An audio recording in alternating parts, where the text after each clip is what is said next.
برای هر چی غم خوردم، 1000 تومن از جیبم گم شد غم خوردم، محبت الله از سینم گم شد غم نخوردم، سرمایه دوستی الله را دست دادم غم نخوردم.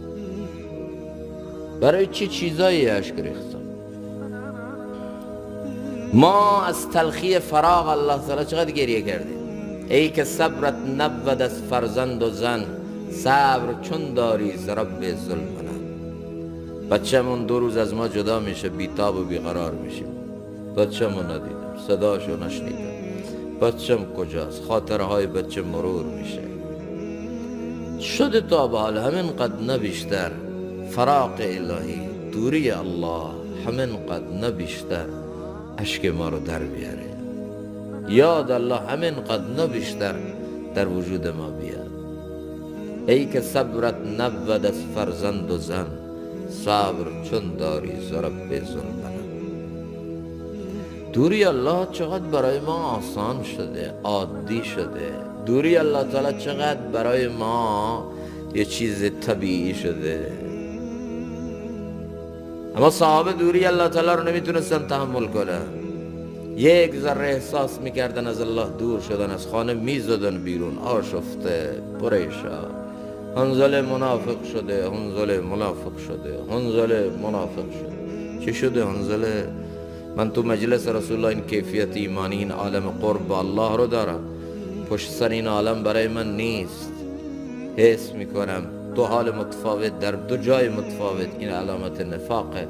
رسول پاک علیه السلام رو تسلی میده که بله، اون کیفیت ایمانی که تو مجلس من داری قرار نیست هر جا داشته باشی. بیقرار میشدن. بر دل سالک هزاران غم بود، گر ز باغ دل خلالی کم بود. مولانا عبدالعزیز رحمت الله تعالی علیه جمله قشنگی میفرمودن یک عده سرمایه‌شون تو جیبشونه، اگر چیزی ازش کم بشه بیقرار میشه. یک عده سرمایه‌شون تو گاف صندوقشونه، چیزی ازش کم بشه بیقرار میشه. یک عده سرمایه‌هاشون تو بانک، اگه یکم کم بشه بیقرار میشه.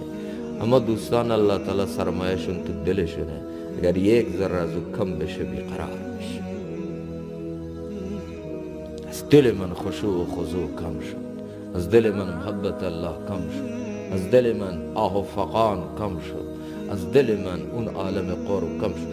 ما امروز نمیدونیم سرمایه واقعی چیه. وقتی ما رو در خلوت قبر تک و تنها گذاشتن و خشتای لحد رو روی سر ما و اون موقع گفتن حصل ما فی الصدور، در بیار محتویات دل رو بریز بیرون. اونجا میفهمم سرمایه اصلی سرمایه دل بوده و من نفهمیدم این سرمایه چقدر قیمت داشته. اونجا جاییه که هیچ چیزی به درد انسان نمیخوره مگر اون سرمایه‌ای که تو دلش داره، از قرب الله، از یک ربنا، از یک آه، از یک نفیر، از یک ناله، از یک ربنا، از یک سجده. سرمایه تو دل آورده، اون سرمایه میتونه قبر انسان رو روزه ای از روزه های جنت کنه. من ربک، من ربک. این رب رو فراموش نکرده، چون 1 متر، 1.5 متر، 2 متر فقط پایین تر آمده. اون روی همین زمین گفته سبحان ربی الاعلا، سبحان ربی الاعلا، سبحان ربی الاعلا. حالا 2 متر زیر زمین آمده، این رب اعلا رو فراموش کرده؟ قطعا نکرده. این روی همین زمین گفته ربنا ربنا ربنا، گریه اشک فقان داشته. حالا 2 متر زیر زمین آمده، این رب رو فراموش کرده؟ قطعا نکرده. من ربک. گر نکیر آید و پرسد که بگو رب تو کیست، گویم آن کس که ربود این دل دیوانه من. الله، عبدالقادر جیلانی چقدر زیبا. گر نکیر آید و پرسد که بگو رب تو کیست. شیخ عبدالقادر جیلانی دنبال جواب سواله. گر نکیر آید و پرسد که بگو رب تو کیست، گویم آن کس که ربود این دل دیوانه من. از این دل دیوانه بپرس، این دل با کی سودا داشته، این دل با گیاه فغان داشته، این دل فراق کی برای او سنگین بوده، این دل تو دنیا برای کی می تپیده، این دل برای کی تو دنیا رونقی داشته. از این دل دیوانه بپرس جواب تو میده.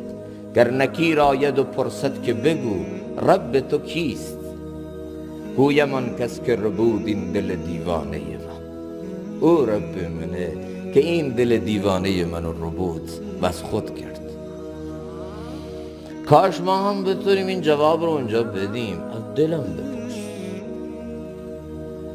ببین امروز اگر غم فراق الله تعالی، دوری الله تعالی منو پریشان کرد، این دله، این دل بیداره، این دل سرمایه است. اگر غم فراق الله تعالی آمد پریشان نشدی، بدون این دل مرده است. ماهی رو اگر از آب گرفتی بیتاب و بیقرار نشد، دریا و خشکی برای او یکی بود، بدون این ماهی مرده است. اگر دل فراق الله او رو بیتاب نکرد، دریای محبت الله با کبیر معصیت برای او فرق نکرد، بدون این دل زنگار زده، بدون این دل مرده. بترس از این دل که این دل قبر و حشر و پل صراط انسان رو ویران